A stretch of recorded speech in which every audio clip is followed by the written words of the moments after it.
What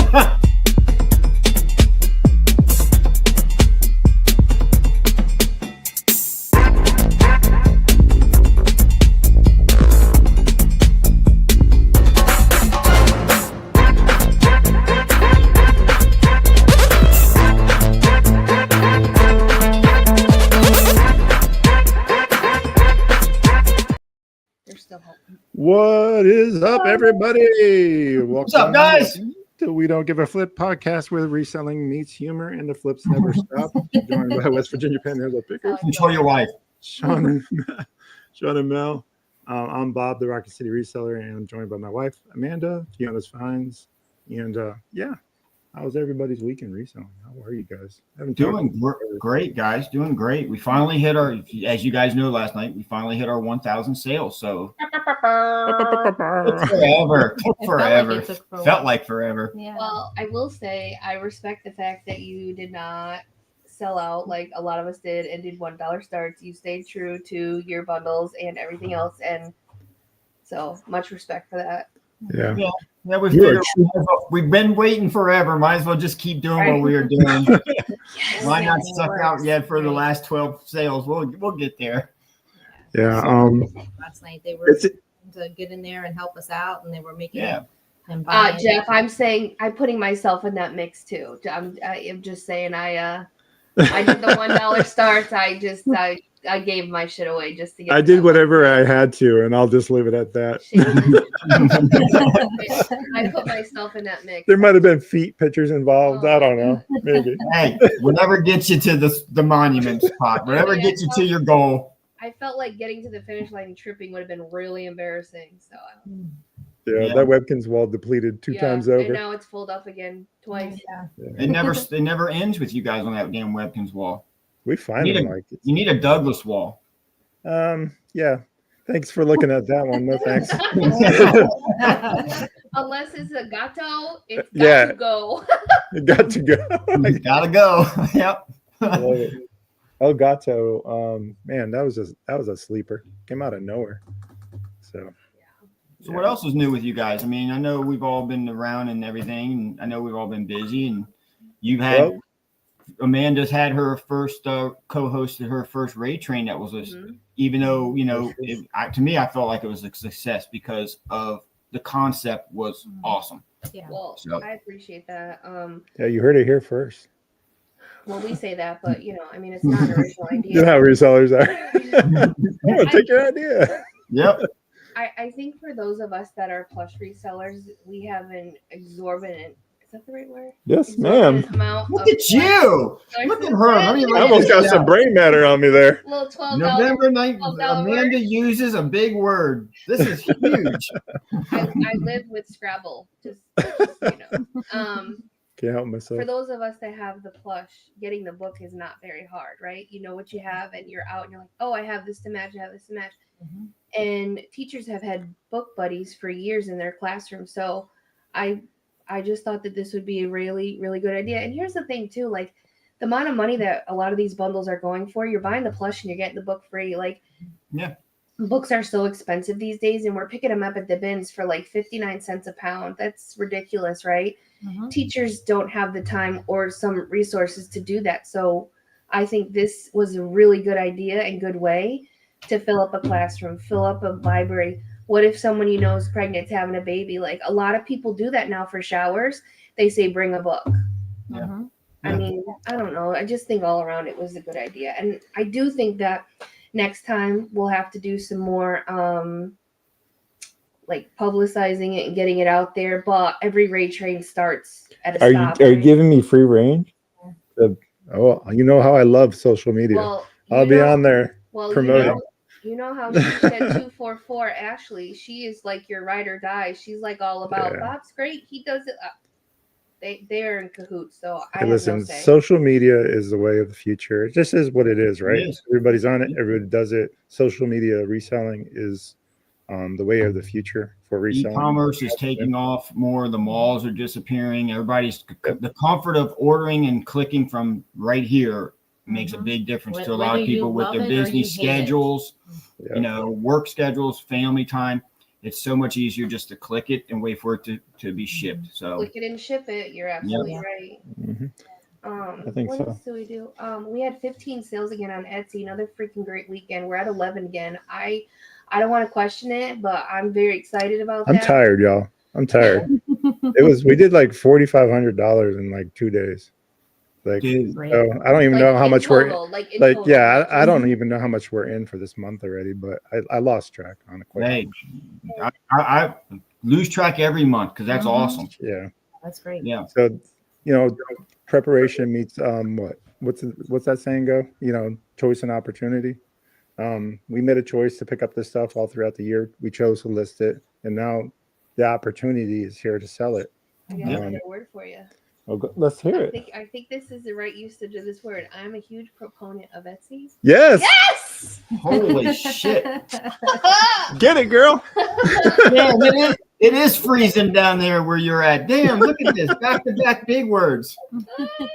I think I did get a little on me. I kind of Man. enjoyed it. I know I speak about it quite often, but I will say if you have that vintage and you can get it on there, the opportunities to profit on that is fantastic.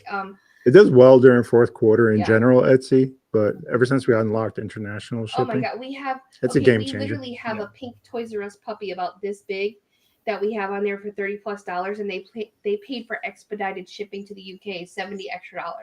Wow. They paid over twice as much for it to be able to get there before a certain date. And so so fun fact, you cannot ship to the UK plush from eBay. So yeah. So I say this because now this is an opportunity to put it on Etsy where Etsy will ship it there. So I had someone reach out and say, hey, can you ship this to the UK? And, I had to do the messaging through eBay. And I said, unfortunately, eBay does not ship to the UK. However, we are on another platform with a similar name. And they were like, got it, understood. So, Yeah. You can divert them over to that platform for you. I mean, sometimes it's a lot cheaper on eBay because we're always constantly running a sale or a coupon. But it's like I've said before, it's like going to Walmart versus Target. You go to eBay because you want the sale, you want to make an offer, necessarily a lot cheaper. And 9 times out of 10, we're tired of sitting it there, so we take the offer, right? Where Etsy, it's like Target. It's a little bit of a more elevated experience. You expect to be called a guest. You expect the door to be open for you, right? So you pay a little bit more for that. So that's my soapbox. And if you want to see that success in real time, feel free to check us out, Rocket City Reseller, on YouTube. And I have YouTube videos if you like what sold videos, bins videos, things like that. Feel free to check it out. Bolo videos. We're dropping them. I'm trying to get them done at least once a week. It's a goal for next year as well to try to spool that up, get more content on there. It's something that I do for fun. And hopefully we can make a difference in even just one person's life that can do this reselling thing and be successful and turn the tables in their family for economic gain to be able to afford their agenda, whatever that may be. I think it's worthwhile. So if we can do that this next year and make a difference, we're going to do a lot more mentorship through Whatnot next year. So more to come on that.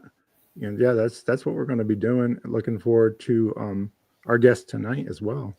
What do you guys think of our guest tonight? Oh, can't wait for him. Been waiting for Ray. Ray, the Nashville Flipper, is on tonight. And we're going to have him on in just a few seconds here to speak about, his story, what reselling looks for him now, and all the things. So if you're not familiar with the Nashville Reseller Meetup, it's hosted by Ray. He's graciously does that every year, 2 years in a row now, and maybe he'll announce it. Yeah, for next year. Maybe I'm looking. Maybe we'll pressure him. Hey Ray, about the meetup. So we got a chance to meet each other this year in April, which was nice. Forming a friendship and then meeting someone in real time is so awesome. It was a lot of fun. So I hope he does it again because I know there's a lot of, because we've spoken about it and other people have spoken about it. I think there's a lot of interest in a lot of newbies showing up to that if he has that again. So I think so too. And I think it's an area that has great potential to grow to bigger. I mean, people are coming from Yeah. many states far away to. I want to say Connect. the first year, maybe 100 people, and Ray can correct me if I'm wrong. And then that was And that's last year. That's not even local. Like That's just from all over Yeah. the area, right? People came from as far as probably California or even further. But people flew there. so Yeah. this year it was like, I want to say 3 times that. I mean, Ray can give us the exact numbers. I'm sure he has them, but just to see how far it's grown in just a year's time, I can only imagine what the potential of that is. So looking forward to speaking to Ray about that. What else is in reselling? Yeah. Besides your 1K, what else Yeah. you got going on this week? I mean, not that 1K is not good. That's fantastic. We've got Okay, everything in. payout. We got all of our shows put out for November. We've got our Christmas set made up, and it's probably what we're going to be doing all weekend for getting ready for all of our Christmas We've got shows a for lot Black more Friday Christmas and Thanksgiving items. week. Yeah, a you lot know. more Christmas items to pull out of Yeah. storage and boxes to put out there. So Yeah. I think we're gonna break the internet on Black Friday. yeah, Probably. Yeah. I think I'm doing a 6-hour longer show for just Christmas only because, like I said, I got about 800 Hallmark ornaments I got to run through. So it's going to be a busy day. Are you preloading those or no? Yeah. Everything's going to be in the shop preloaded, and then I don't know if we have all 800. we're not going to have. Not Well, all 800. I don't have all 800. I think I've got about 300 to 400 pictured and priced out, ready to go into the shop, and then this. Holy cow. Yeah, we're gonna put what we can in there, and then the rest. Yeah. Is Well, just gonna the other ones you could. Now this is just a suggestion. I know it's unsolicited. You could put random Hallmark ornament pulls, one to whatever. Yep. Don't list them individually, and then just get stickers once you run That's them. what I'm going to do. I've got so many loose ones that we went to a lady's estate sale, and they've had hundreds of them. She just pretty much said, "Take them. Here's a whole big containers of them. Take them for $50. We got like 300 ornaments for $50. Are those the same ones that you had last year too? It's the same lot or no? No, I got more. I got more. We just keep adding. So, but they do. I did great last year. So I'm watching Four Season Picker just crushing it with Christmas. Hallmark is one of those things that's timeless, right? It's something that is from your childhood, your memory. Your grandparents had them; they're keepsakes. So it's something that I think resonates with people over time. That and unlocks that memory, brings it back. So it does. I think that's part of it too. That's what I look forward to every year when we pull out the decorations to do our own tree.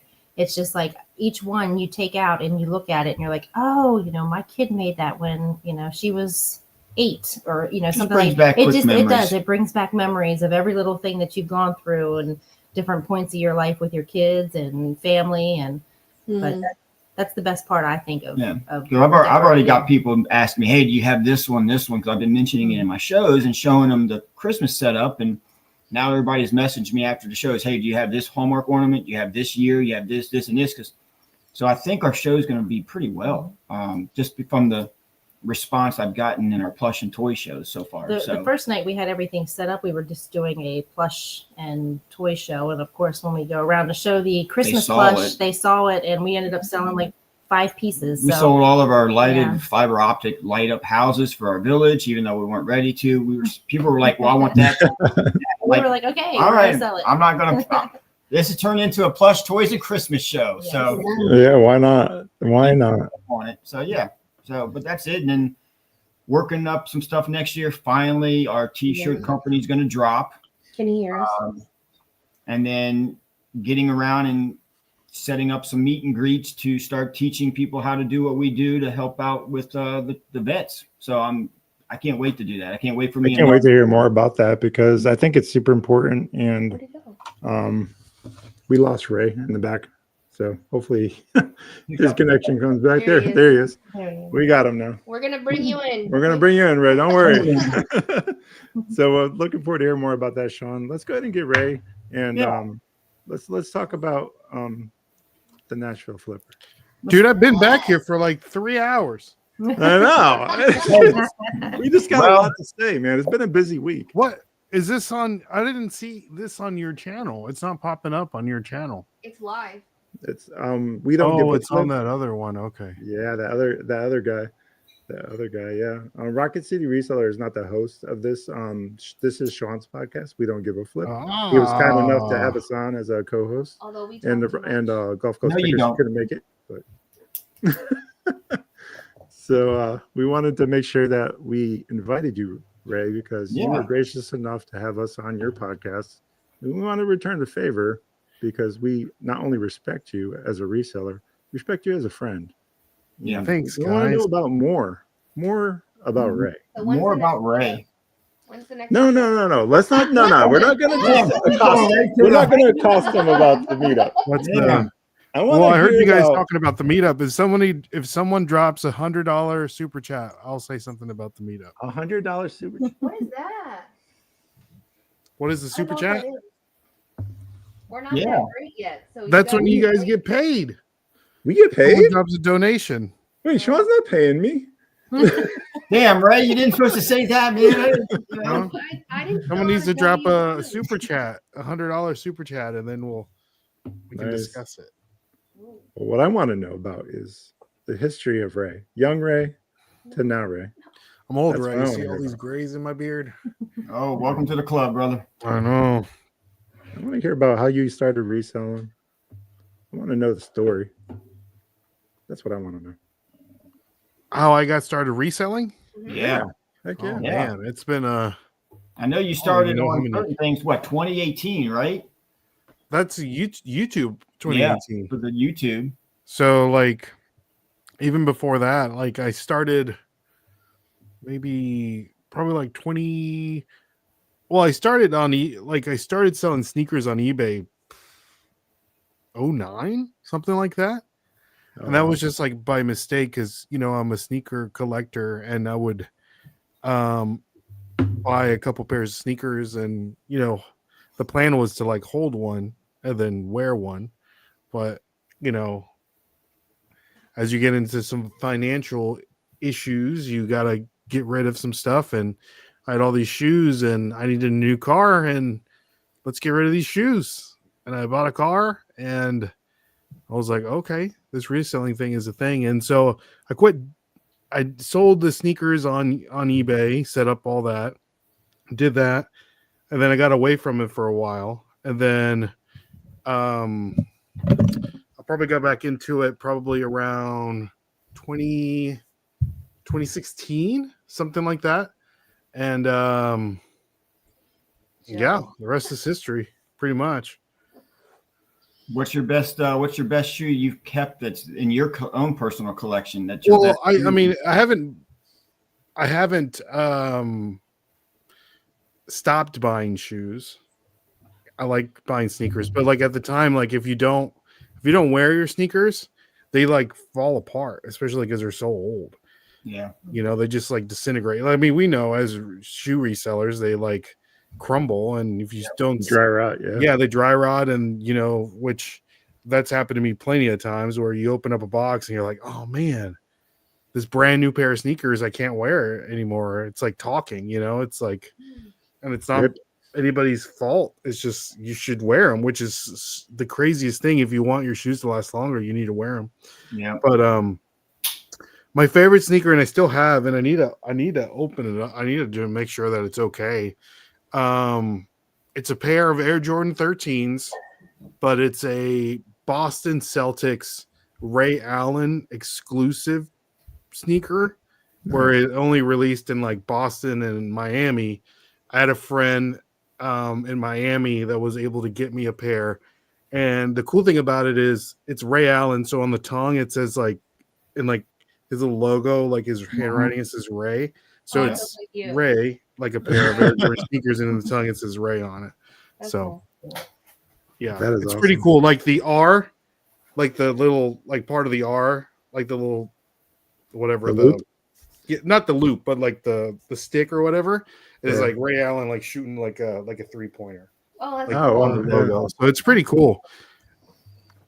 I Yeah, wish that's I my had got favorite. my Air Jordans from my age, man. If I would have known now what I know, back then, Yeah, but you gotta wear them. You gotta wear them, or else they like fall apart. I have a friend know. that owns a sneaker store, and he currently has a pair of 1985 Air Jordan 1s. Kristen's in the chat. She actually found a pair of baby Air Jordan 1s at the bins. So Wow. I want her to sell them to me so I can put them on my shelf, but she doesn't want to sell them to me. Do you walk with your feet to not crease your shoes? Yeah, or our no? son No, they're Gino just does that. shoes. They're just shoes. You know, My like kids I'm not. do that and they look stupid. Well, They look like a duck when they're walking. they're like, stop well, it. I get it. I get it. Like if you don't, I've been collecting shoes to a point to where I've seen like different iterations of the same shoe released throughout the year. You know, so it's like every shoe they're gonna like put out eventually again. So and shoes are meant to be worn, and I wear the crap out of my shoes all the time. It don't matter. Yeah. Are shoes considered a repop too, like when they redo it, or no? Well, there's different ones. No, they're called like retros. So like let's say a pair of like Air Jordan 1s, like just like the Chicago color where the red and the white and the black, right? So 1985 was the initial release year, and I think they re-released them in like 99 or something like that. And then they just keep releasing up. So they call them retros. So it's not like a repop. Yeah, it's just on the tongue. You can tell like what year they released. So you're walking down the street, right? And you just have you ever had that moment where you see someone wearing something and you're just like in awe? And what was that? not really. Not really. No. Yeah. Because Yeah. if I saw someone wearing a pair of those Wu-Tang collabs, you know, the dunks, the Wu-Tang I dunks. would be like, Yeah. man, Those are cool. those You are would, nice. I mean, you would say that it's like, dude, nice sneakers. Like, Yeah. if you say that, like, there's particular sneakers that you say, hey, man, nice sneakers. That's like anybody that collects certain things, you're like, yeah, man, thanks. And then you get to like, that's like the conversation starter.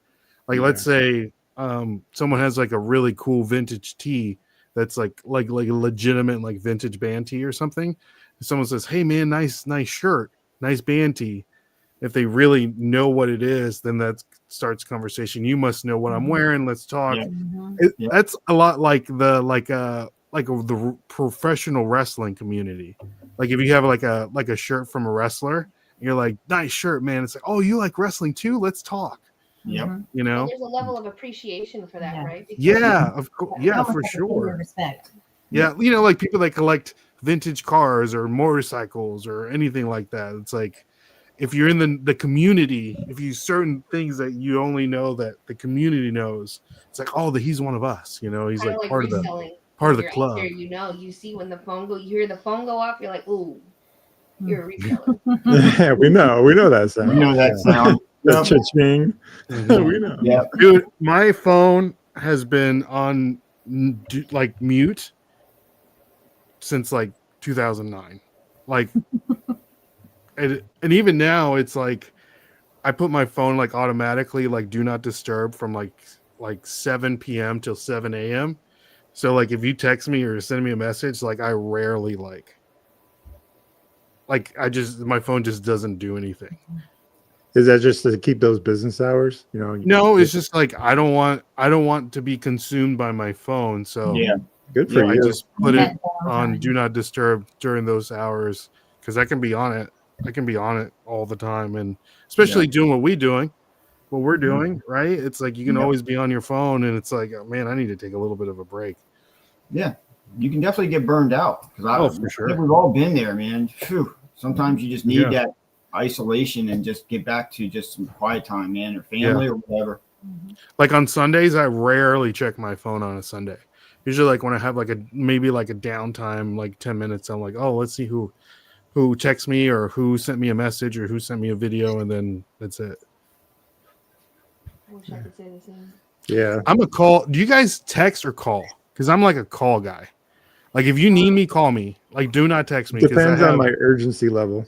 Right. I have 444 unread text messages. Oh Dang. my goodness. So if you need me, please call me. I'm both. I feel like I've called Mel before, and I'm like, it's easier for me to just explain it through words versus texting. but I'm a natural talker, so I'm guilty. She's got the both. gift for gab. Yeah, I'm guilty of both. The mayor over here. Although I have met my match, and she will remain nameless, but she knows I have met my match. Ooh. Yeah.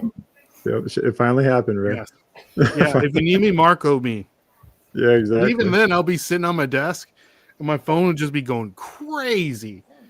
And I'm like, what is going on? Just like BB, just vibrating. And I'm like, get this away from me. I will say the few times I've reached out to you through Messenger, I've been able to get a hold of you and I've gotten a response. So appreciate that. Well, I know for sure. I hate that.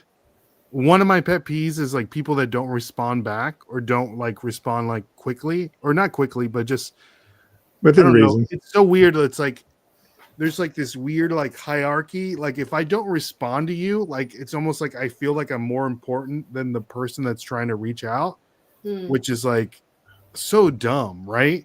And like all the really successful people that I've ever known, like they're like, for instance, like the person that I work for, he's like a multimillionaire.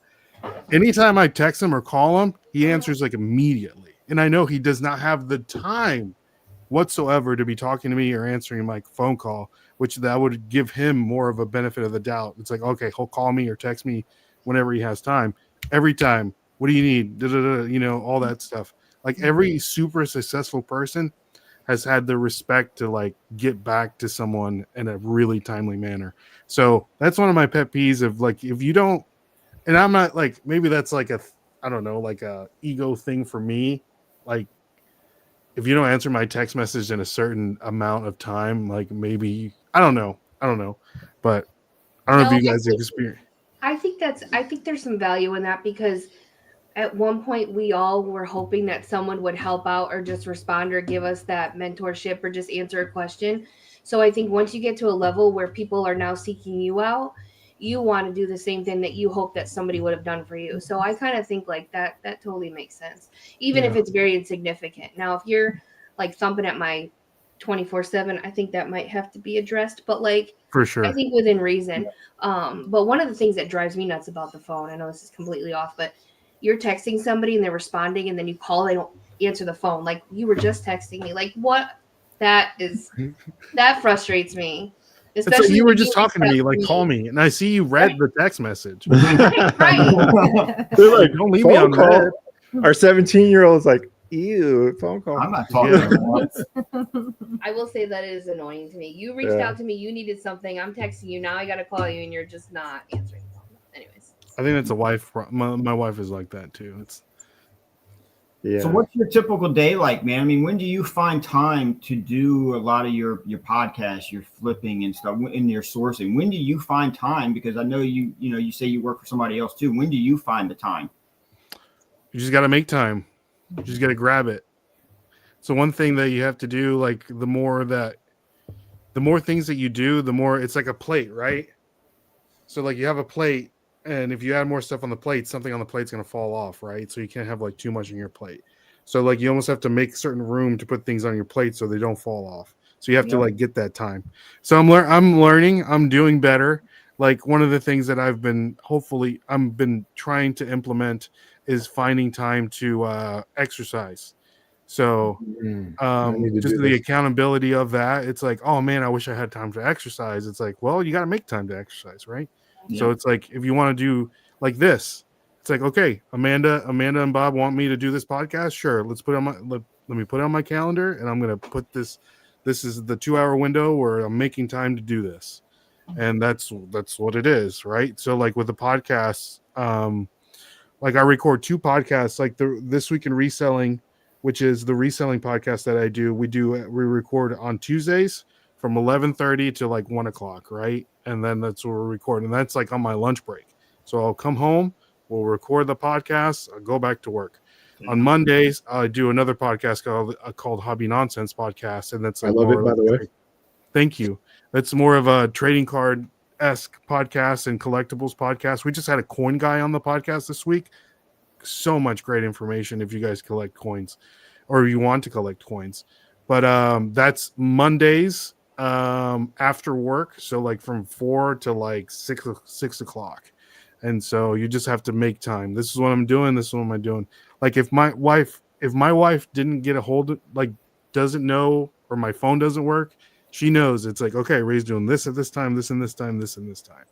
So you just almost have to be kind of like regimented. It kind of sucks, but Yeah. you know, on the weekends it's a little more looser. But like during the week, it's a little like pretty much like, okay, this is what I'm doing. Most successful people are regimented and disciplined. I think that's where that comes from. Mhm. Maybe at the root. I think for us, we've become a lot more intentional with what we commit to and what we're doing, because like you said, you know, the buffet pants aren't going to fit anymore. Like there's nowhere for anything to go. So Mhm. I think the buffet pants. I mean, I The really buffet, feel yeah. like if there's something that you want to do, you need to be intentional about it, because it's not going to work if you're not. You need to be intentional. Yeah, for sure. And something that I've also been doing is like with exercising, you have to wake up early. So I wake up early.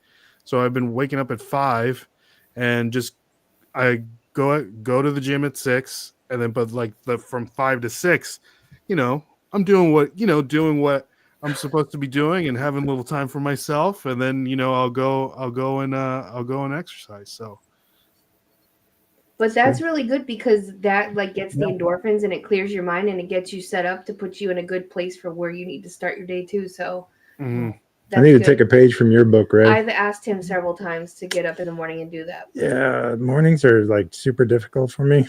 Well, if you don't do it in the mornings, in the afternoon, like after work or whatever you do, it's like, hey, you got to make time. And the reason why I find it super important, you know, I'm overweight. I know that.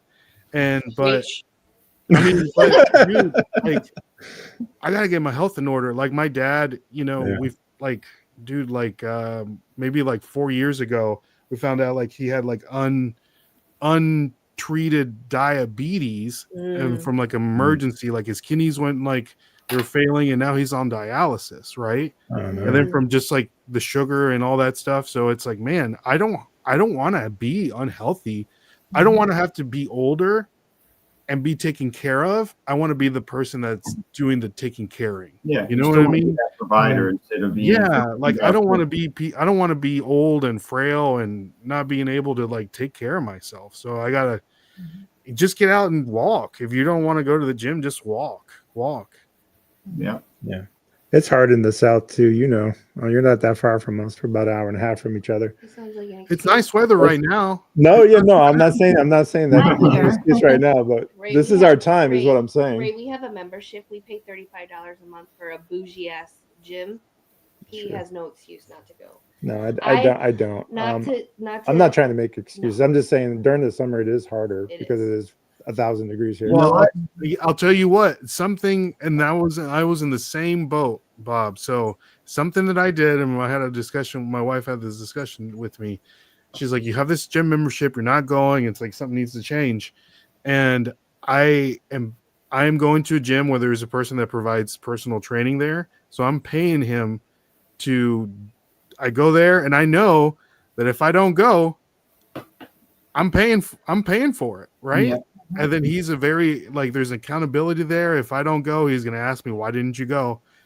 And you just don't want to be like the person to be like, well, I just didn't feel like going, you know? And it's just like, oh, you know? So it's like, I know that like, I have to have that accountability for me to you're also using somebody else's time and resources. So there's like guilt in that, but and create that habit. And once I get that habit created, then maybe I can start going by myself and doing all that stuff. But you have to have that habit creating something that just like sparks that fire, you know? Yeah. And I think, and I know myself, and it's like, okay, I'm paying for it. I have to go. And he's so good about like accountability and all that stuff. And yeah, it's a good fit for sure. And I wish I would have done it a lot sooner. And yeah, and that goes with, you know, going back to reselling, like what does that look like when you're reselling business? Like what are the habits that you need to create for you to become a successful reseller, right? Mm-hmm. So like you see all these people that post their 90-day totals or how much they sell or all the crazy items that they find at the bins. It's like maybe they're going to the bins like 5 hours a day, and making that time to go. It's not like they're just going and they're finding fire every time. So they're making that time and getting that time and putting in that time to create a successful business and do well. So it's all about time management right now. Yeah. That's where I am right now. So Yep. Yeah, I think sounds that's familiar. our where we biggest are, thing, too. is time management. The 9 to 5, going to the bins, trying to come home, still have family time, trying to come home and get everything listed, photographed, still work on the other app platforms.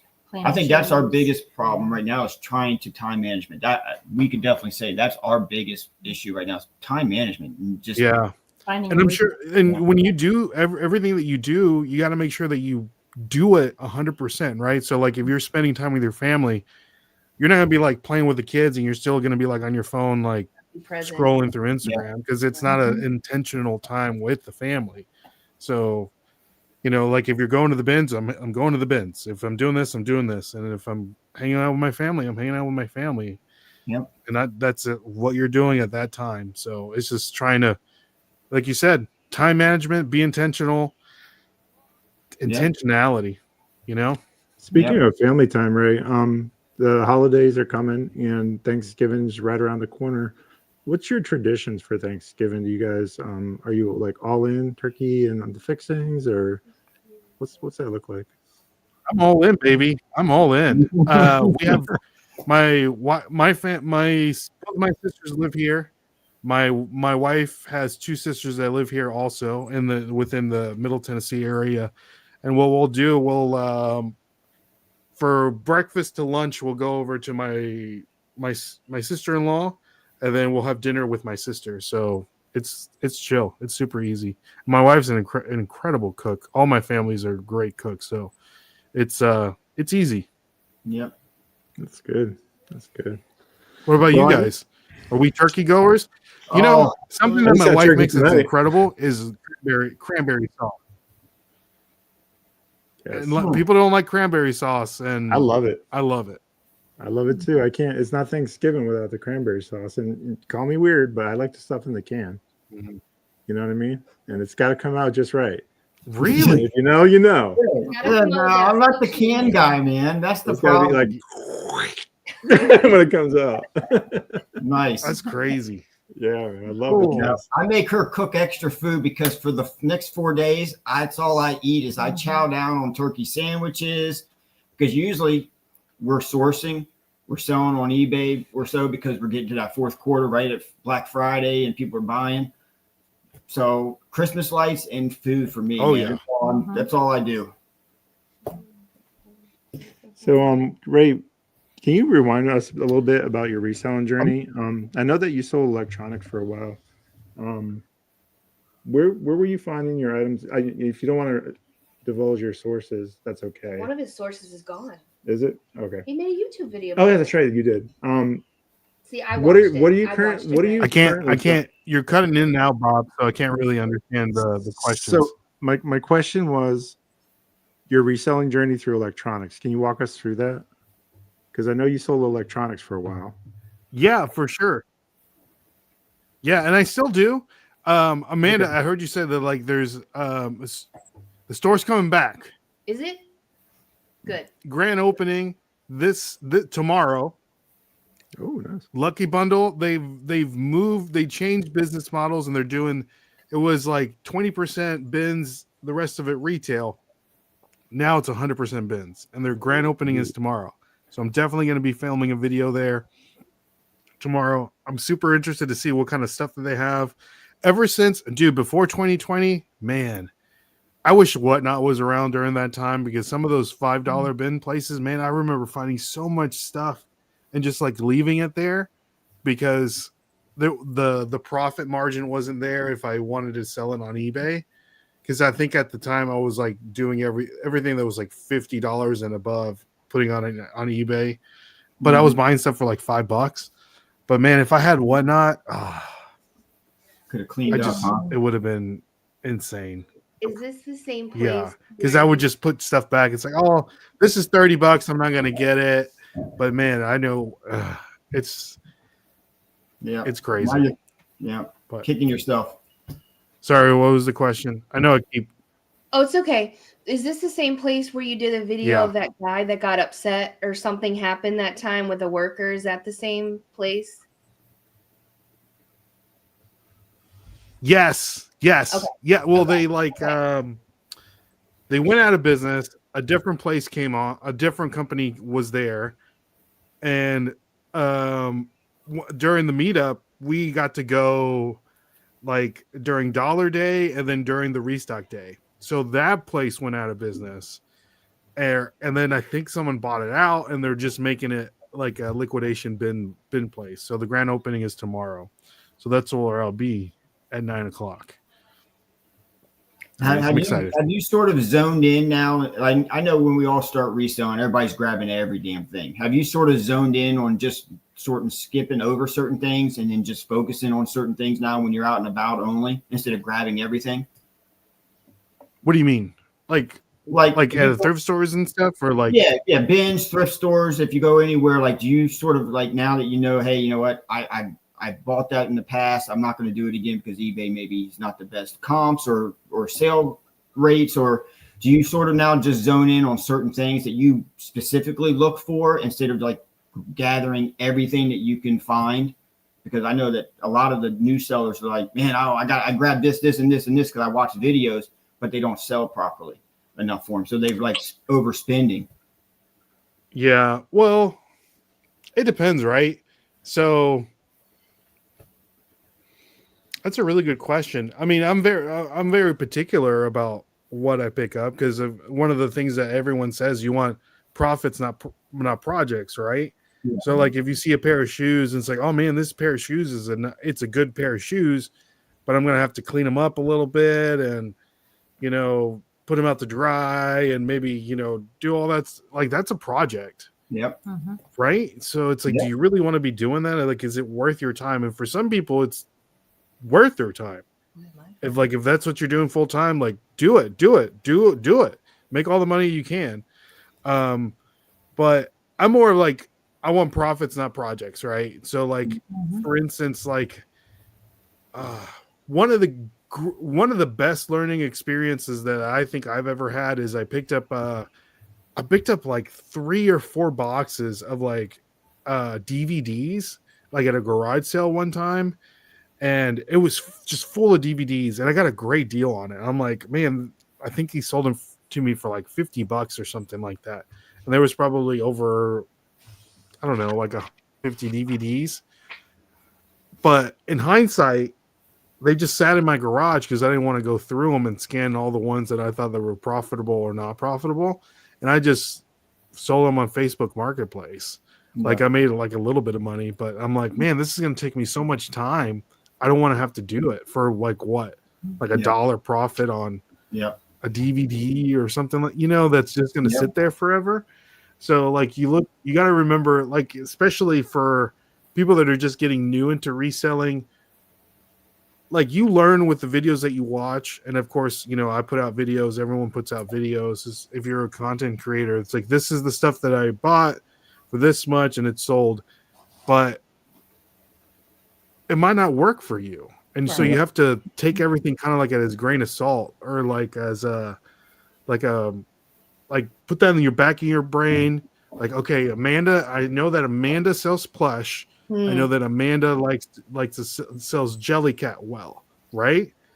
Or sells, like, even a better example, Amanda sells a lot of Build-A-Bear, but we all know that like the broad spectrum of like Build-A-Bear, right? Like this Build-A-Bear is worth a lot. This one's not worth that much. So like when you go out, you can't be like, well, I'm going to pick up every Build-A-Bear plush that I find because Amanda sells Build-A-Bear and she sells it so well. But you got to get kind of deep in the weeds, right? It's not always the case. And people say, well, Build-A-Bear doesn't sell. You're not picking up the right Build-A-Bear. Right. Like we had a Disgruntled Octopus on the podcast not too long ago, and his 99% of his stuff that he sells on eBay, Skylanders. And I'm just like, dude, what? Like Skylanders, like so many times you pass them up on, like in a garage sale. Like, dude, those aren't worth anything. He's like, bro, let me show you which ones are worth money. and there's some that are exclusive to the USA that he sells over in Australia, and how to look at one to know how much it costs. And dude, he's got Skylanders that sold for like $500. Yep. Wow. I saw that because he's actually, I wanted to learn from him because we have people coming in and asking for Skylanders, but I'm under the impression that, oh, they're not that great. You know, they filled up everywhere. Everybody we ask, oh, they have them, but they're no good ones. So he opened our eyes to a lot of that because I thought they were worthless. Yeah, I mean, yeah, said corn guy. I thought Ray said corn guy. Turn up. Yeah, but no, one of my best performing videos on YouTube was a Skylander lot that I picked up. And there was like one or two Skylanders in that lot that even the like these little things called like gosh, what are they called? They look like little crystals. They're like transparent, like in a like trap. Are they called traps? Like Skylander traps? I think that's what they're called. They just look like little like Ellie might know. I don't know. Yeah. And dude, some of those are worth like a ton of money, and they're just like a little transparent, like almost looks like a gem or something like that. And yeah, but like just like everything else, you gotta know what you're getting into. If you want to start selling, you know, there's some VHS that are worth a lot, there's some DVDs that are worth a lot, there's some I forget that I can do all the, it's my ADHD brain. Yeah, so yeah, stick with what you know. You know, like everyone, like I saw a lot of Pokemon cards, right? And everyone's like, "Oh, that Pokemon cards might be worth a lot." It's like, dude, it's only worth like $10. It's like you just got to know what like is good and what's bad. You know what I mean? Yeah. So we were watching your show on Whatnot the other day while you're doing your rips. yeah, man, I bought some more cards today. I was Walmart. so close. I was so close, right? You know. have to. I was so close. I know. Well, With the today time. I was just telling some friends of mine that I was on a call today. We scheduled a call for not this Wednesday, but the following Wednesday because of the Hobby Nonsense podcast that's doing well. We're going to be able to sell on eBay Live, so we're going to do the onboarding process in 2 weeks. You're That's the unicorn. I was wondering who was going to be chosen. Yeah, so I'm super excited. I'm super excited about that, and super exciting how different that works compared to, you know, Whatnot or Dibdit or any of the other live reselling platforms, and see if the audience is there. Yeah, I've been selling on Fanatics Live also. It's just like a card place that you can sell cards, and people do breaks and stuff like that. And all these. How is that? Good? Because I've got my first shows lined up for some sports cards and stuff. So I was like curious. On like, Fanatics? No, on Whatnot, but I'm curious about Fanatics because I heard you talk about that, and I was just going to pick your brain on that. And what? Yeah, well, you do have to go through an approval process on Fanatics. I don't know what that looks like, but one of the things that they require, which I love this because Whatnot is known for a ton of different scams and all that, especially with trading cards. You have to have 3 cameras when you go live on Fanatics. One on your face. You can't be faceless on there. They have to know what you look like. One on the face, one on your cards. That's what the people see. And then one that people do not see, that is overlooking you opening the cards that Fanatics records. Nice. So there's no any shady business. So I have this camera, you can't see it now. This camera that's like overlooking my desk, that when I do the breaks, that it's like overlooking all the whole operation going on. Yeah. So there's no like switching or anything like that. So I love that. So there's a lot of so people that are looking to really spend some big money on trading cards, they go over to Fanatics because they have a lot of security in place. So people do not get scammed, and you're selling. You're going to be able to get the card that you got, right? Like on Whatnot, you can like cancel the order, and some people just like delete their account completely. Like if they pull like a $30,000 card, it's like, I'm gone. I'm never doing Whatnot again. And they'll just down the road they'll open it up with some other account. We were just talking about a few people being investigated on Whatnot that are the rip card breaks and all that stuff, that some big names out there to be what we're hearing because of not getting what you think you're getting, or they don't want to show you what they're ripping, and so I like that fanatics part though. The whole Yeah. I like the security, all the which that makes me feel comfortable knowing that there's people that want that, and then they go there because it's like, okay, I'm not gonna get scammed. Yeah. Well, it protects you too as the seller too, for someone to try to say that you did something when you didn't too. Yeah, exactly. It's like, I didn't do it. It's like, there's a camera right here. It's And a lot of secured people don't transaction. know, the buyers don't know that there's another camera that has to be overseeing the Right. table and all that stuff. So it's like, you claim something, it's like, okay, pull the tape, baby. Yeah. Yep. Yeah. That's a good security. I like it. Yeah. So that's I'm good. excited. I'm excited for that. I'm excited for the eBay Live because I'm just curious to see how all that works. And I do think you guys were talking about like social media being like the next thing. I think live selling really is going to be like the next. I mean, we all know like in China, dude, it's like crazy. I have a friend that just came back from China that owns a sneaker store, oddly enough, that he's like, dude, it's so crazy out there. It's like, you don't even need anything. You don't even need to carry your wallet. It's just like, carry your phone. It's got your driver's license on there. It's got all your money. Like everything you ever need is on your phone, and everyone just pays with their phone and all. It's just wild. Yeah.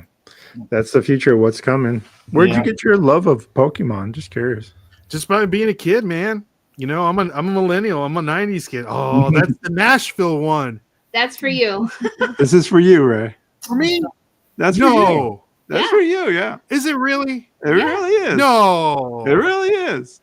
He just found it. That's Where were we at the bin? crazy. I forget where I found him. We just found him like last week, and when I've been having a stretch of luck, Ray. Yeah. I really have been.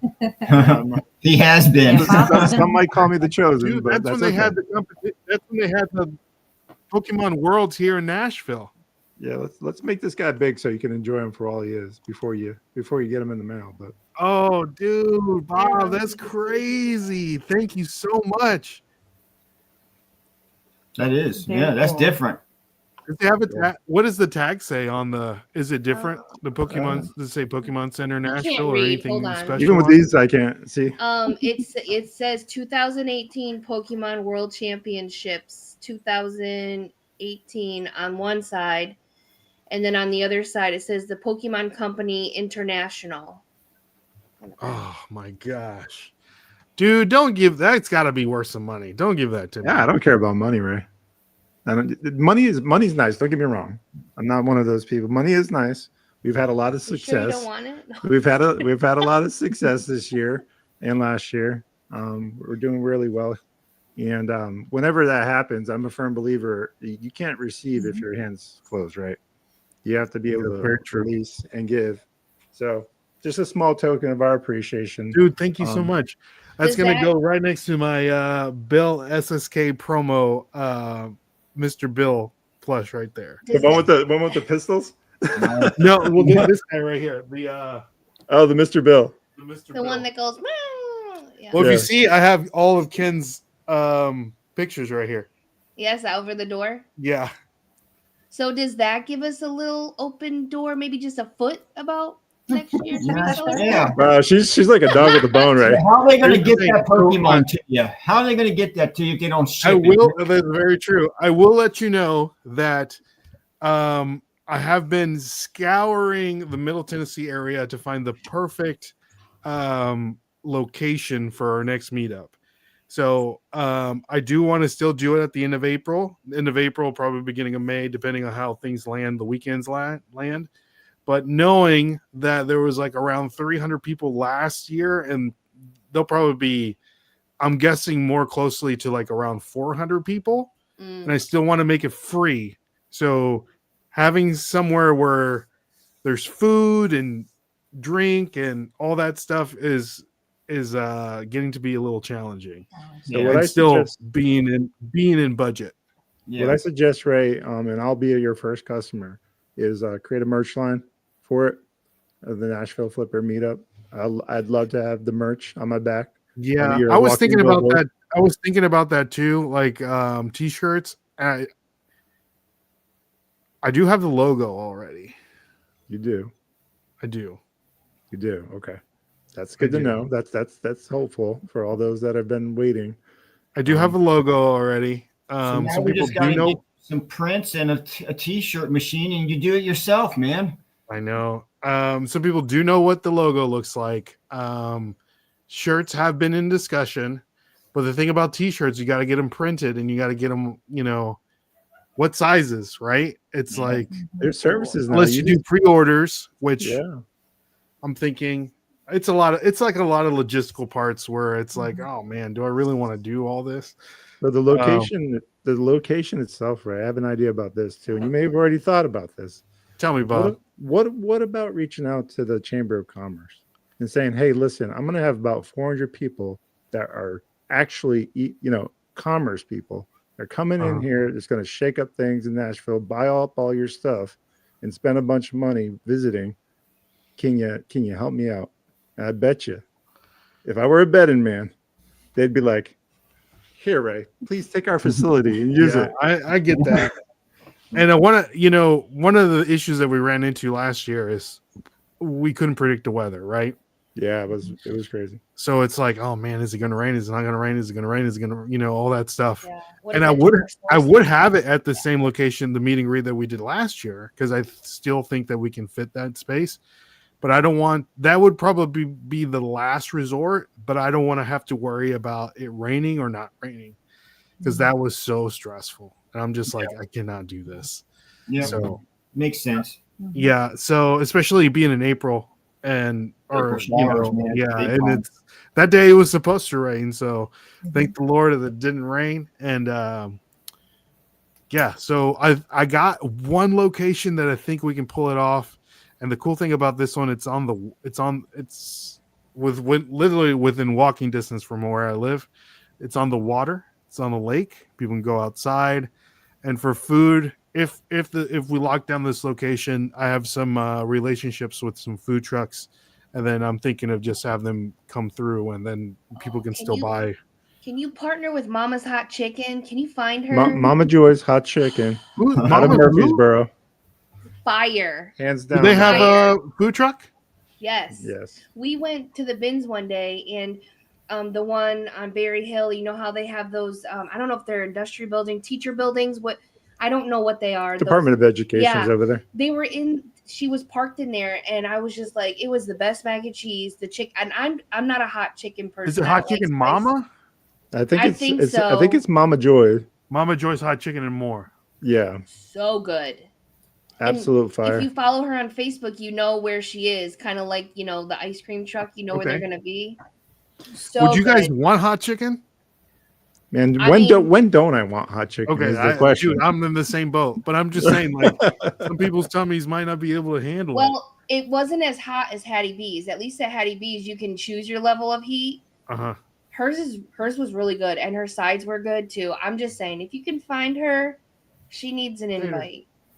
And I wouldn't be opposed to paying for my chicken plate. Like, heck yeah. Oh, for sure. I mean, that's going to have to be like, if we get the food truck, it's like everyone pays for their own food. Right. It's easy enough or whatever. Yeah. I'll tell you what, one thing that that will not be happening for sure is that the Mexican restaurant where we went to after church, the waiter was so terrible.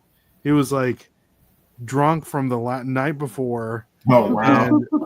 And something like Nashville be hitting. They couldn't do like separate checks. They couldn't do like separate checks. So like I paid for everyone's food, and everyone just like Venmo'd me or gave me cash. But it's like, it's just like such a hassle, So it's like we're not coming back. So, but yeah, I think. Now, are you still thinking of the arcade place at all? Is that in the same vicinity? I think we should. I think for sure, because I think that was a hit. That was a hit. Did you guys go, Amanda? Bob, did you go to the? Yeah. Did you guys like it? Let me ask you this question, Amanda and Bob. What were the things that you absolutely loved, and what are the things that like maybe we can do a little bit of tweaking? Do you want to go first, or do you want me to go? You go first. Okay. I loved everything, but I usually send out a survey. I did the first year, and I didn't this year. I just lost track of time. So. I'm gonna let you talk about your idea of that thing. Okay. So I think for me, being an hour and a half away, being at the hotel that we stayed at for me gives me an opportunity for a meeting point to just catch up with everybody, because when you go to the meetup, the hotel allows for that like intermingling. When we're in a bigger setting, like you're like a little fish in a big sea, like you don't get to have those intimate conversations. Like I know we were able to talk to you for a good 45 minutes and have your ear and tell you about our testimony, which was really cool. But you don't get to have that when we're all spread out and in different spots. So for me, I enjoyed that. I don't think there was really anything about the meetup that I didn't like. I'm a bins person, so I think it's good to have different ideas for different sourcing, because we all don't source the same, right? Mm-hmm. So, I mean, I don't really have anything that I personally didn't like, except we did not get to talk to certain people that we wanted to, just because of the availability of talking to that person, which is not a you thing. That's nothing you can control. That's just what it is. Yeah. Right. Yeah. But I do have an idea, because most of us stay at the same hotel. What if we, I wouldn't be opposed to paying for, a meal, because you have to pay for a meal anyway. If we had enough room, whoever wanted to go to the conference room, because they have a conference room at the hotel, where we could do some sort of like more intimate meet and greet for those who wanted to do that kind of thing. Were you there the night, like, I can't remember, the Saturday night or the Friday night, like where everyone was just like hanging out in the lobby? Oh yeah, because we stay at the Holiday Inn Express. You're talking about the year one, right? No, it was year 2, and we gave out some more items and stuff. I think it was the Saturday night. I can't remember if you guys were there or not. Maybe we were sleeping. I don't remember that. So probably do you remember what time-ish it was? It was late. It was at nighttime. Is that when Kristen was playing games and stuff? They were talking about that. Yeah, no, we were in bed. Okay. A lot of people got to do that night. Yeah. Like hang out and like all that stuff. So that's my favorite part about the meetup is the lobby, because the first year, if you don't know, man, it was crazy. There was a baby shower going on.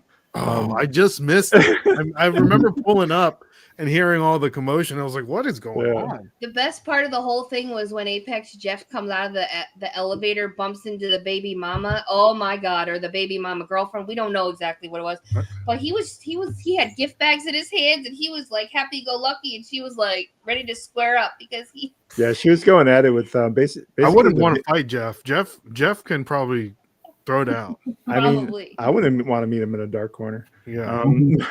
This fight started breaking out at the baby shower, and they invited the baby daddy, and unfortunately that didn't go well. Yeah. What would you guys thinking about, like, if we got there's a couple hotels down the road, and Ken and I actually went to go see these hotels because he was here last year. He got to come down for some other reasons, and so we showed up. We looked around in a couple hotels that had like what do you call them, like ballrooms or conference rooms, centers, like bigger than the ones at the Holiday Inn.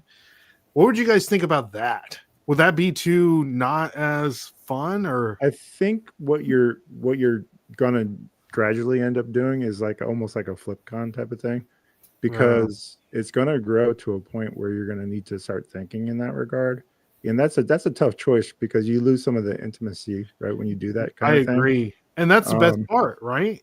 Like Amanda, like you said, it's like I want to have these conversations with people that I don't normally get to have conversations with. Right. And I Bob's talked about it before. I'll let him talk about it, but basically he has said you could probably, maybe if people are interested, to do some sort of like speed dating thing where initially up with another reseller that you don't know, because the plan was from last year was to have like a kind of like a bingo, not a bingo, but like how we did the bingo the following day. Yeah. Mm-hmm. It was something like that, like a meet, like a meet and greet, like go and like check this stuff off, or like a team exercise or team, something like that, like a team building exercise, like you were saying, Amanda.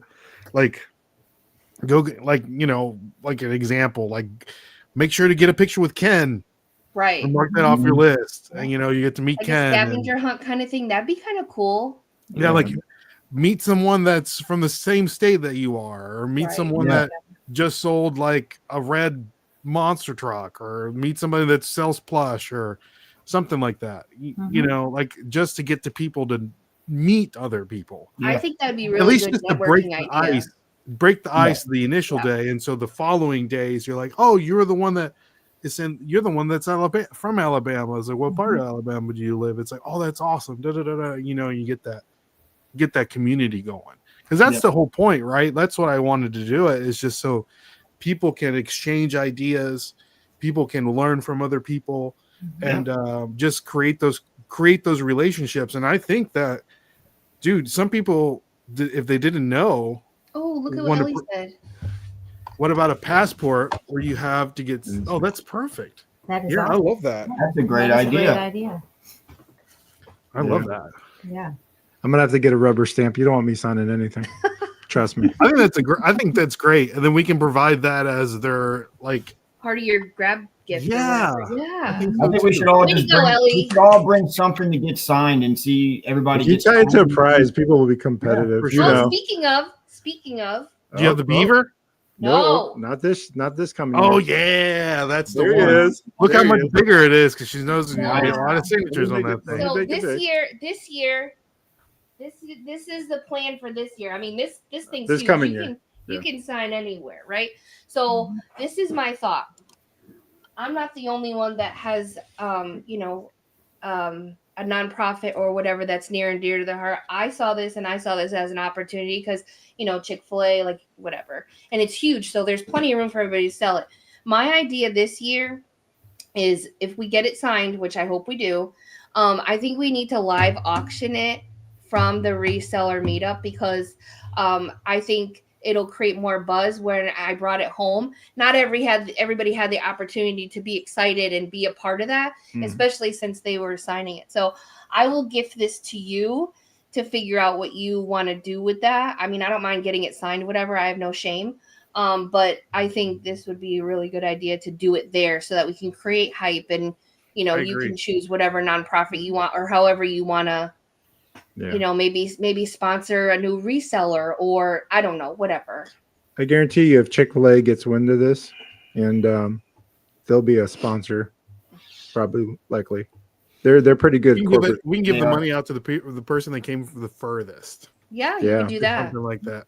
And I want as to a give it matter to of the fact, kids. this came old from a school. Chick-fil-A friend's owner. So Yeah, it came from a franchisee. So I know my wife is, she's a principal at a school, and they just had a fundraiser, so I would like to give it to them, but I'm a little biased, but yeah, I think that type of workflow, whenever you're working with children like that, is super important, and it's not glorified quite enough.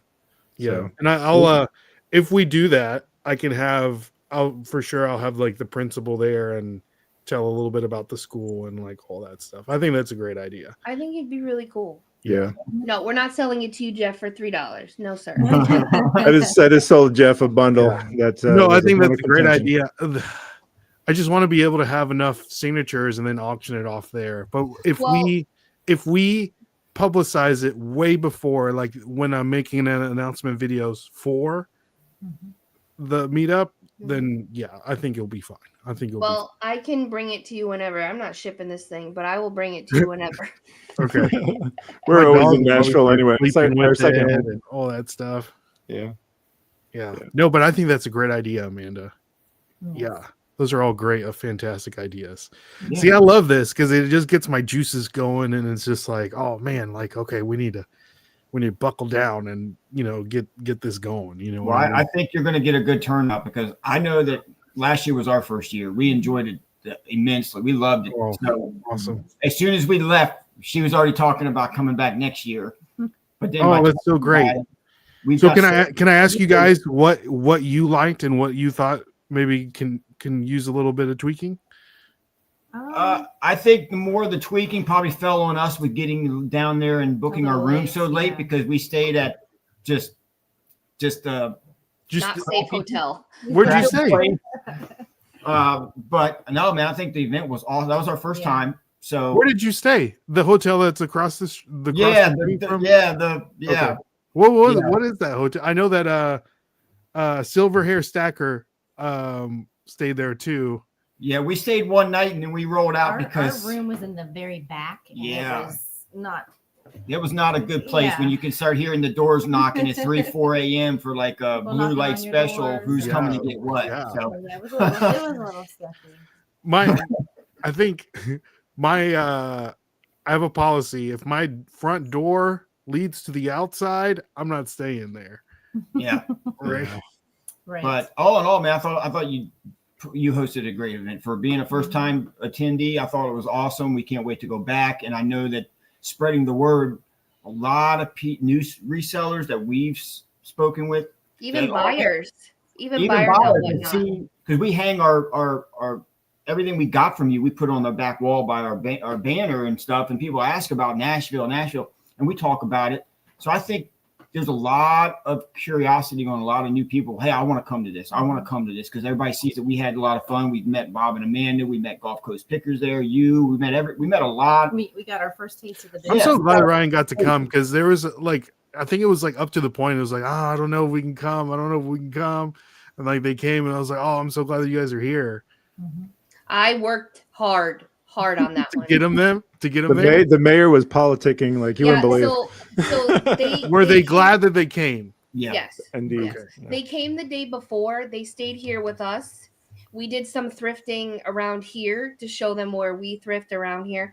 And then we took 2 separate cars. Christine and I drove up together, and Bob and Ryan drove up together. Oh, that's great. That's some good girl time and good guy time. Right before that. Now I don't know what's going to happen next year if we're going to do the same thing or how that looks, but I was really glad because it was like our friend anniversary. That's where we first met them, like all the things. We've met so many good people through Yeah. Whatnot and through the Nashville Reseller Meetup. Can't say enough about the community, really. Yep. The reseller community in general, I would say 99% of it is just, great people. Genuine. Yeah. Genuine We're looking people. at you, heckin' Steve. That's funny. Yeah. And I will say the first year when we did the meet and greet at that little intimate little, like, I don't know what it was. They were like doing their opening thing. Born Hungry Collective. Yeah. Yeah. Dude, like it's huge they've difference blown from it out of that. the water. I love that place. Yeah. So, they're great guys. They have transitioned the whole store into a Pokemon store, and something that this is how cool they are. Whenever there's a new Pokemon release and you hear like all these scalpers and all these, like the cards, you can't get them. They're always like, way above MSRP. Whenever there's a release, every time they sell it at MSRP. That's awesome. It's just like there's a line and you buy one thing. When you're done, if there's enough, you can go back in the line and keep buying it. But it's at MSRP. It's not like Target has Costco gone up hauls. on their price.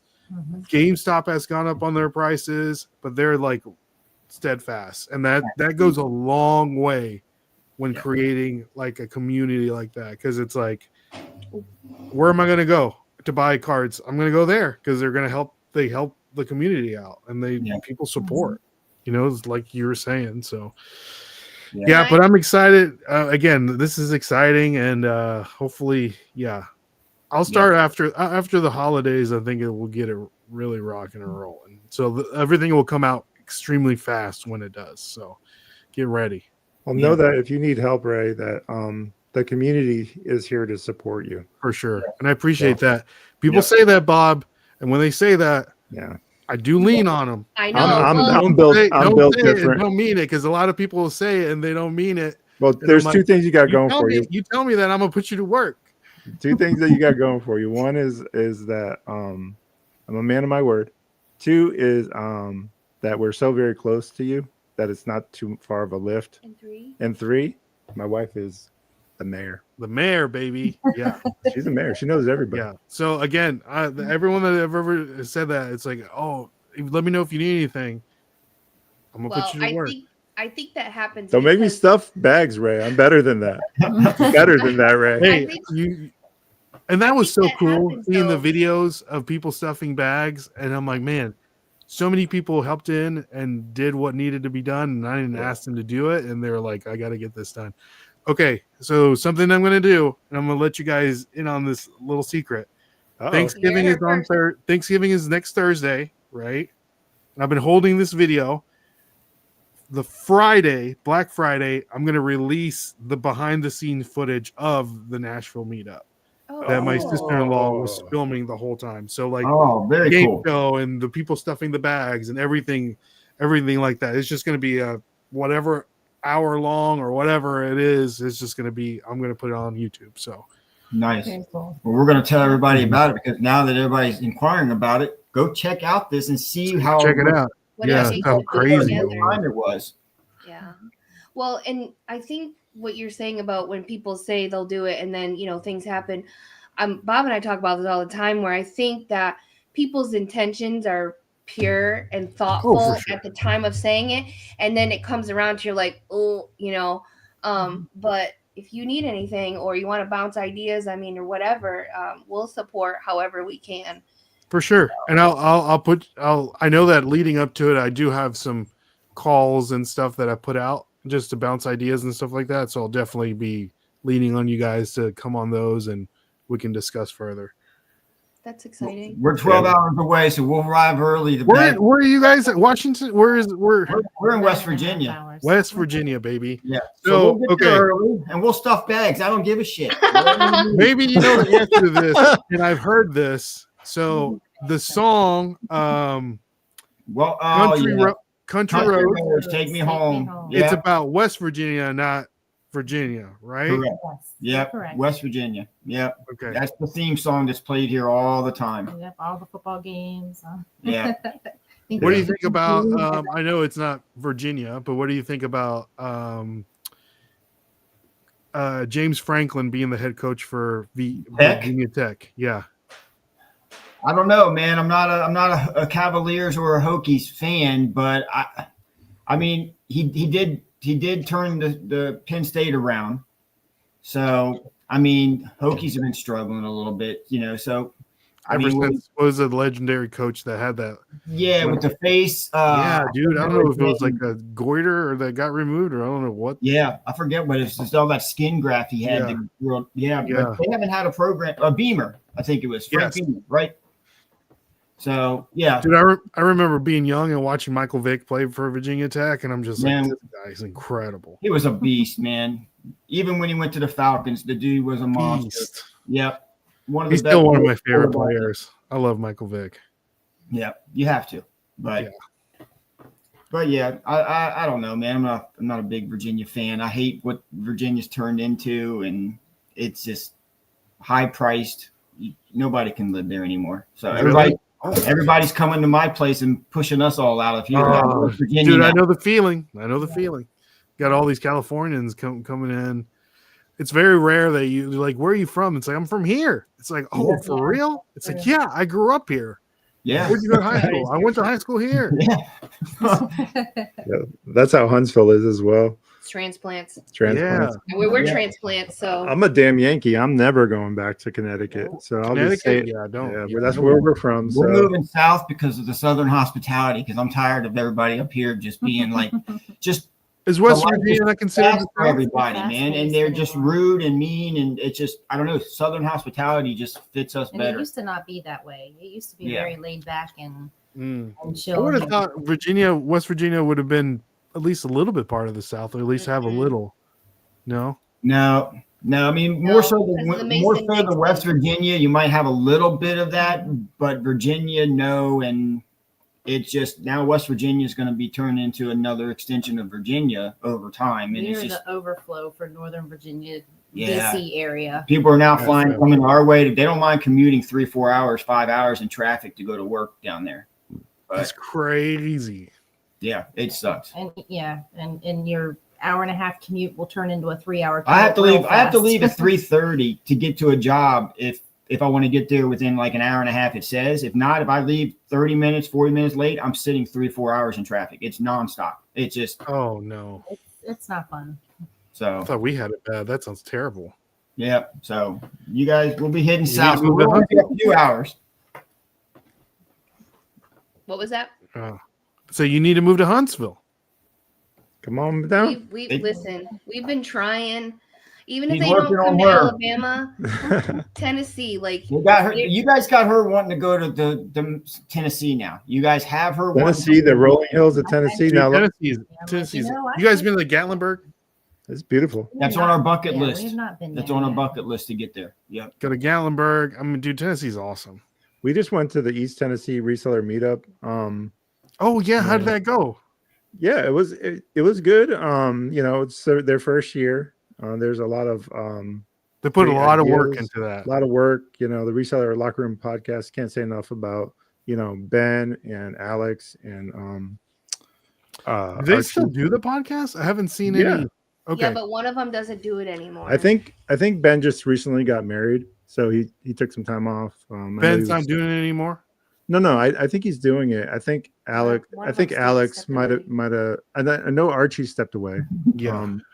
He was trying to refocus on his reselling. He's like, how can I treat someone if I'm not gonna walk the walk and talk the talk, right? My Well, my that's only a- thing that I didn't like about the meetup there was the first night they had it at a lodge, which is fine, but it was very loud. There was karaoke and loud music, which is It makes it hard to connect. but it was very Yeah. hard to have conversations and but other than that, But no it was DJ. good. We went in a few days earlier and we met up with the Rebel reseller and her husband Robert. Yeah. So we got to experience East Tennessee with them, which was really, really great. We got to see all the areas that were Yeah. affected by the flooding. I thought it was just yeah. North Carolina that was affected, but no, Basically their backyard. their backyard over there. yeah. That's That whole crazy. area. They showed me like a 60-foot drop down into the river that this person's house was, and the water was all the way up to that house. Yeah. The amount of water that was moving Wow. through that area Oh, that had to be wow. washed away bridges. To the date we were there is when that actually happened, Yeah. and they were just now opening bridges in some areas. So But it was nice to be there to Beautiful. experience absolutely other beautiful. ways to source. But for us, we are in a really good spot to have the benefits of what we have here, and then having the hour and a half to Nashville. And Yeah, we recently, for our anniversary, did 7 states in 5 days. St. Louis was fire. The Benz. Yes. Yep.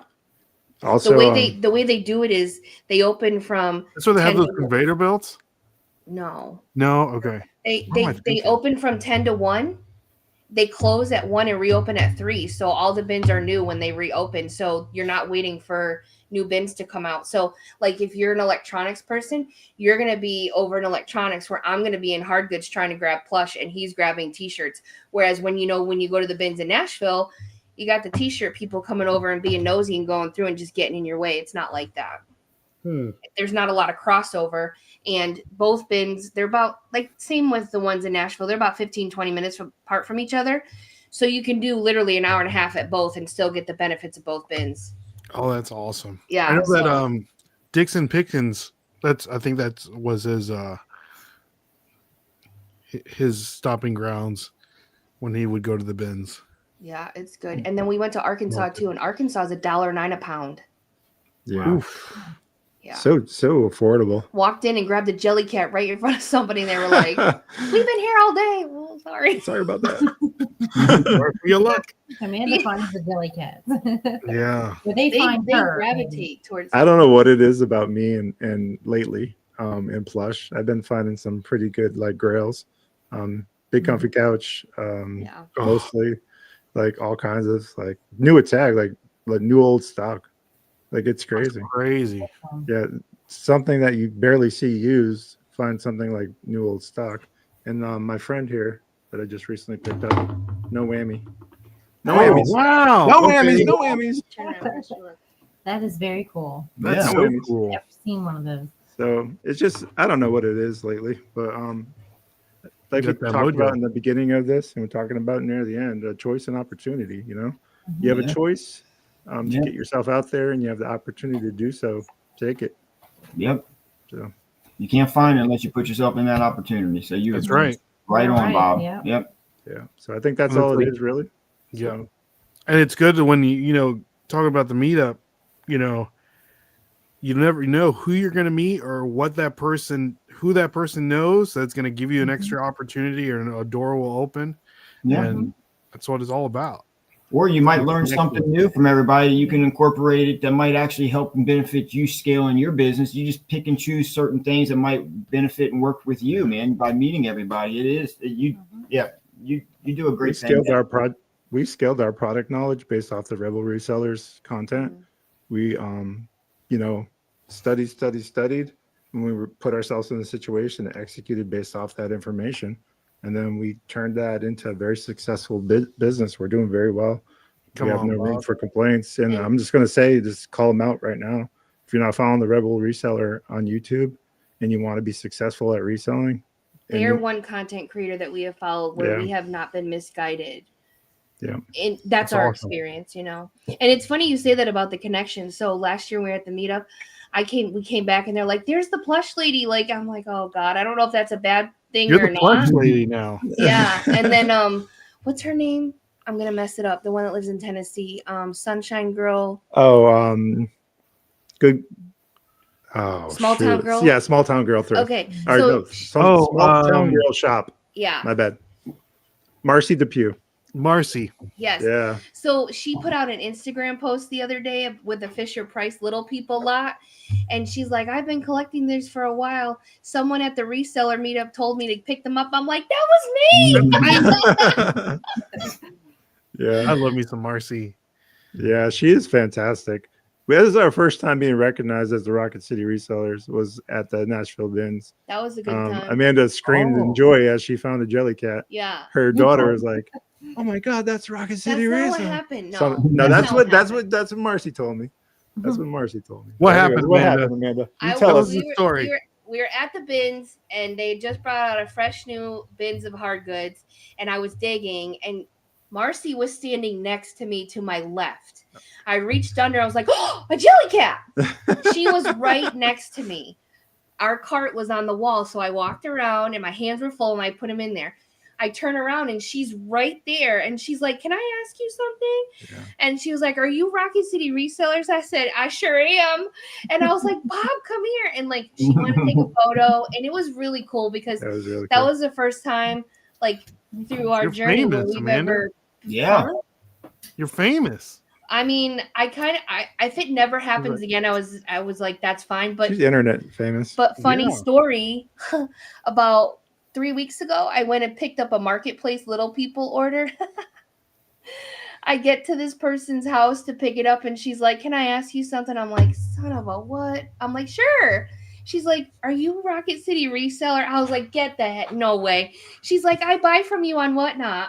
Oh, it's like, so these are all mine that you were selling back to me? Yeah. Yeah, that's exactly what I said to Bob. I was like, am I buying the same stuff over again? Yeah, you just bought all your stuff back. Yeah. That's hilarious. So that was kind of cool. But we're gonna have Marcy on the show, by the way. Yeah. She's gonna be on the great. She's gonna be on the podcast. We can't wait to see what her journey's been like. Like you said, she's fantastic. Watch, she's gonna tell me my recollection is completely wrong. I'm almost 1,000% positive. She's like, my daughter recognized you first. Maybe, but anyways, so that was kind of cool. I don't know if that's ever happened to you, but it's neat when you're out and about. Like we see Scott from Huntsville all the time here. The bearded picker. Yeah, he lives over here, so it's kind of cool. So. Yeah, we finally seen him in the wild. Yeah, of course Amanda's in the honeypot. Yep, like poo in the honeypot in the plush. I was in it. He was like, "This is really happening." Because they have like this. It's like a jail for plush, and it's got the bungee cords. Oh yeah, and I cool. was in it, and I was on the floor, and he was like, "She really?" Yep, I really. Yeah. I pulled out Five Nights at Freddy in front of him. I pulled out some Beanie Buddies. I pulled out. I'm like, I was like, gotta get in there. 35. I was like, this is 35. He's like, you're kidding, right? I was like, no, we're not kidding you. Yeah. So it was really cool. That was cool to be seen. I love it. I love running into other resellers in general because I love the community. So for me, it's that's the part that keeps bringing me back. There's only a small part that's icky, and the good part outweighs the ick. So obviously, if we're still doing it 3 to 4 years icky later. Part? For me, I know. So for me, it's when I see somebody for who they really are versus who I thought they were because the persona was portrayed one way. That's a real big letdown because I feel like the more transparent that you are and you're intentional with what you do, I just think that you're received better and it's a better experience for everybody, right? Because if we're just putting out videos of the successes and we're not putting out videos or we're not talking about the pits and the downfalls, what are you doing? Because you're creating this fantasy for someone who thinks they can do it and they can't.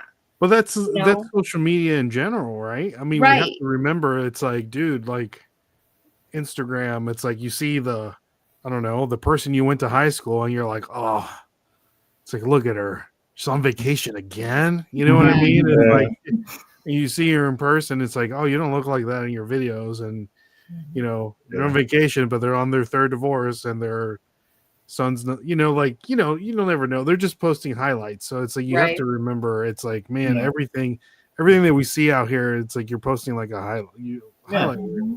There might be people that do this that do it for the job only. And then when you get behind the scenes, they really don't care about the community like maybe the rest of us. This is strictly their focus is, I'm going to make the money. I really don't care about you guys. I'm going to be one way on camera. I'll be the way off camera. And if you like it, you don't.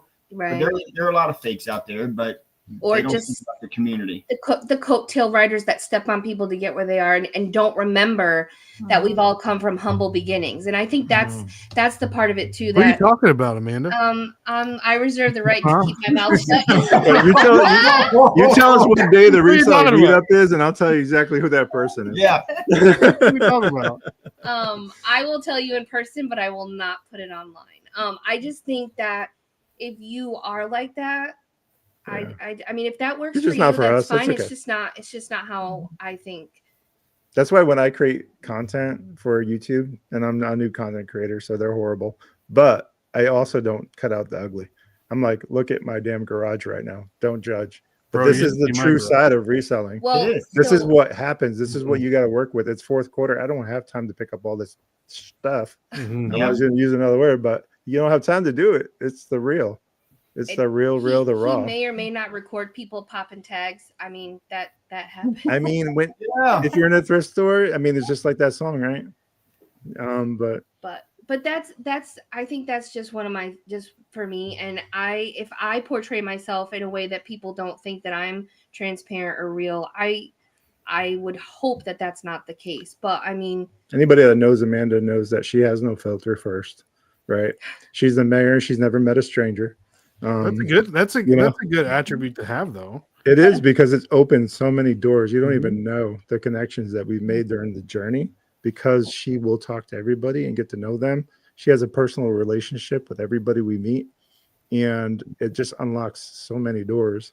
And also, people remember how you made them feel. They may not remember like all the intimate details, but they'll remember how you made them feel or treated them, how you treated them. So that's the important part. Piggyback off of Bob, but don't take this and let Amanda's head swell. But in all honesty, you won't find a more genuine lady right there than you will anywhere, because she's offered to help us at a drop of a dime, to call us, work with us, help us with anything, help Mel with anything. So when they say they are a legitimate community and everything about the resale, 100%, they are two of the nicest, most genuine people. And they were probably brought into our lives for a reason, to help us with this journey since we lost our business of 18 years. So I think everything happens for a reason, but I can't thank you guys enough, and especially Amanda, because you are genuine. And I want everybody to realize that behind the scenes, because you are, when you say it, you are genuine. You'll help anybody at any moment. So not to swell your head. Come on, Amanda. I appreciate that. You know, I truly believe that if, you know, being a community, like if you succeed, then we succeed. And I'm not saying directly, but just what are we doing if we're not for other people, you know? And like, yes, there is jealousy at times. And yes, there's like, damn, I wish I had found that. Like, that's just human nature, right? Tennessee Treasures, Ellie, love her to death. We try to see her as much as we can every month, and I call her my binho. Like she will find stuff for me. I will find stuff for her. Like, absolutely love her. So I just think when you are good to yourself and others, it comes back, and it doesn't Yeah. have to be from that person. It can be in another situation, Yeah. you know, and I truly like to see people succeed and do well. I don't want people to struggle. And when I see the potential, it's very hard to sit by and watch the struggle when I know there's a way to get out of it. So Yeah. that's all. So that's the messaging for next year is to mentor more, pass on our knowledge and experience so that other people can be successful. What do you got going on next year, Ray? What's that look like for the Nashville Flipper? Like just personal goals or Personal goals. It could vision be personal goals? business. I know you're talking about your health. You're working on that. Pretty much What else that. you got going on? Oh man, I'm just trying to grow. I'm trying to grow both podcasts. Mhm. So for sure, and just trying to grow, man. Trying to grow both podcasts, my reselling business. I'm just trying to see which platform reselling wise would be the best for me overall, and then I'm trying to like say this a certain way, like you like maximize which reselling platform would be the best for me to maximize my time. Like it's You gonna definitely have to, like what's gonna be like the best payoff. right? You know, like do I need to invest my time here? Do I need to invest my time here? Do I need to invest my time here? That's one of the reasons, like, dude, and I love what like the guys are doing over at DibDit, but like when they said it's like, hey, I'm doing this, it's like, would you want to do this? I'm like, I don't think that this platform would be a good utilization of my time because I don't think that like long term, like putting some eggs in that basket, I don't think they're gonna reap the benefits as much as I would be putting my eggs in other baskets. Right. For me. Not saying that Right. for anybody else, but just that's Right. for me personally. Of course. So just Well, seeing we- like where Good. my time could be maximized to the best of its potential. Do you feel that Whatnot is a platform for you where every aspect of it you need to be hands-on? Like for me, I feel like Whatnot, like with eBay, you know, it's like a crock pot. You set it and forget it. You list your stuff and you walk away and it sells itself, right? We use a cross lister that helps us with that, sends promotions and all of that. And I feel like Whatnot, you have to list it, you have to sell it, you have to ship it, like all the things, right? And if you don't preload, you know, what does that look like too? So how is your experience on Whatnot been? Is that something you? I love Whatnot. I Yeah. love live selling. I love Whatnot. I think Whatnot, any live selling platform for me, I think it's my best utilization of my time, especially like now that you know certain tips and tricks, and people do Whatnot different ways, right? Like I know that Amanda Fireball Flipper and Homeschool Mama, like they sell children's books on Whatnot, and something that I would love to implement, but I don't know how yet. And like they put up a book and they're like, hey, do you want this book? Okay, cool. Let me put it down on the list. And at the end, when they're ready to check out, they check out, right? So they have like a running total, a running tally.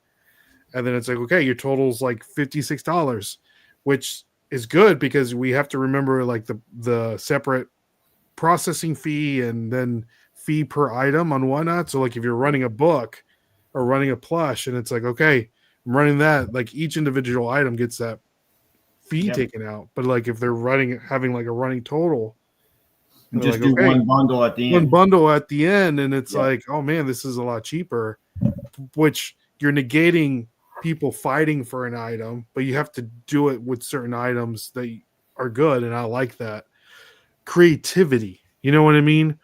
And I just love talking to people, and I don't know, I like Whatnot. I love reselling live things, and I need to get back on it as much as I need, as much as I was doing before. But just like anything, Whatnot, you got to have the inventory to sell on a consistent basis. So you run into that. We struggle with that. Yeah, and I think that's the number one thing that everyone struggles with is finding that inventory. Not just inventory, not just any inventory, but inventory where you're going to be profitable Yeah. on a live selling platform. So Yeah. We were stressing on how until we found the binge, we were worried about how we were going to get through the being up here in the winter months, because yard saling's over now. The thrift stores suck. The Goodwill stores by themselves suck. So without the binge, we were stressing, like, how are we going to keep this whatnot company growing? Or how are we going to keep our reselling business going? So that's the issues as well, as trying to keep the inventory in. But now I think we'll be okay. But we travel about an hour and 50 minutes to get to the bins. Oh, close wow. bins. yeah, but it's but it's a game changer for us. Yeah. It is. So, it's allowing us to also give back to our customers and everybody who buys. We like to throw extra items in for free and stuff like that, just because as a thank you, and because of where we do source, that does allow us to give those extra things or pretty much away for nothing that ain't going to hurt us in the long run. Because, but trying to scale it and build that way with bringing people back, because we want to be able to give back to them as well, because they are spending their hard-earned money with us. So that's our thank you to them. So the bins helped out immensely with us. Yeah. Yeah. love that. So, Ray, I wish I had time to go to the bins. this is usually a time in the podcast where we open it up for questions to the chat. Come on, so chat. if you have questions for Ray, chat, now's your chance before we allow this man to get on with his day, because time is money. Ask him how you can help out with the reselling meetup. Drop the $100 super chat. $100 super chat. There you go. Jeff, I know you got it. I love me some Jeff. Yeah, Apex Jeff is awesome. Yeah, He's a reseller's reseller for sure. he is. And I will say, our first Genuine. on our first year on Whatnot, we met him through him buying through Gulf Coast Pickers, and all of last year until now as well. Jeff will be in your show, and if you have what he wants and he sees value, he will support you regardless. And if he doesn't buy from you, a lot of times he's in there and still just in there as a community, just talking and chatting you up. So I will say that is one thing that Jeff is very good at. Yeah. So Jeff, the bins will be open tomorrow, and I'm looking for all the good Jeff stuff. Isn't it great? Like you sell on Whatnot or any other platforms, and you find things like, oh, this person's gonna want this. Yes. It's like a personal shopping. This person's gonna want this, and then you'll send them a message and like, hey man, just let you know, it's like I have this. Do you want it? I mean, you can make deals outside of the platform, right? Yeah. And for us, that's part of the hunt. Like Mel take request and write it down, and like she'll go up tomorrow to the bins where we're going for Sicko's birthday. That's where she wants to spend it. Oh yeah, happy birthday, Mel. So thank you. We're going to go there, but she'll be like, hey, we had a request on this. So then when we come back, she'll go ahead and hit that person up and say, hey, we found this. So it's like excitement to go out and find those items for those people, because it's like a challenge. There's stories behind the them. gauntlet's been thrown. Yeah. So Jeff has a great question. Best places to eat in Nashville. So there are 3 restaurants that recently received a Michelin star that I want to go to, at least one of them. But I like hot chicken like Bob does. I love a Hattie B's. I love a Monell's. If you've never been to Monell's, please go to Monell's. Yeah, we've been. Yeah. Did you guys like Monell's the first year? I like I wish I could take everyone there. Oh, is that where we ate with other people? It was like family eating? Yeah. I like the vibe of it. I'm a picky eater, so not too much, but I like the community. Are you a picky eater? You said you're a picky eater? Are you a chicken tender kid? No, not really, but I'm a Dino peanut butter and jelly kid. Peanut butter and jelly. That's why I ended up I only with the eat Dino Nuggies. Dino nuggie. I like a sandwich. Don't get me started. That's what he'll be getting ready to do in about 10 minutes. Amanda, what is I'm asking Amanda this. What does Bob's like eating look like on a daily basis? Like, well, since he's a picky eater. Okay, so breakfast is about 4 or 5 eggs. Dang, son. With a sausage patty or bacon. Mm-hmm. We've recently in the last month, he's lost over 10 pounds because his diabetes really need to be in check. His A1C was too high. So we've kind of scaled back. He hasn't had a lot of candy, if any, in the last 30, I've been really good, Ray. Almost 60 days. I personally sugary drinks, Bob. Gotta watch out for the sugary drinks. He doesn't. I don't. We have zero, and we do water. Water. And and a lot of coffee. Don't judge. I have been on a weight loss journey since October of last year. I'm 1 pound away from 60 pounds lost. So Dang, girl. yeah. So I'll show you a picture when I see you from the first That's meetup. amazing. It's crazy. But so I've switched eating more protein, which now that he's on the board with that. So like today for lunch, he did have a sandwich, but I had steak. I had it on protein, bro. Yeah, he did. I'm trying. He did. And then tonight for dinner, I made chicken and green beans, and he had maybe a half a cup of stuffing, only because Barely any. I wanted some, but that's pretty much. That sounds good. You don't sound like a picky eater. Oh, he doesn't. Okay, so here we go. He does. He wants You don't know, sir.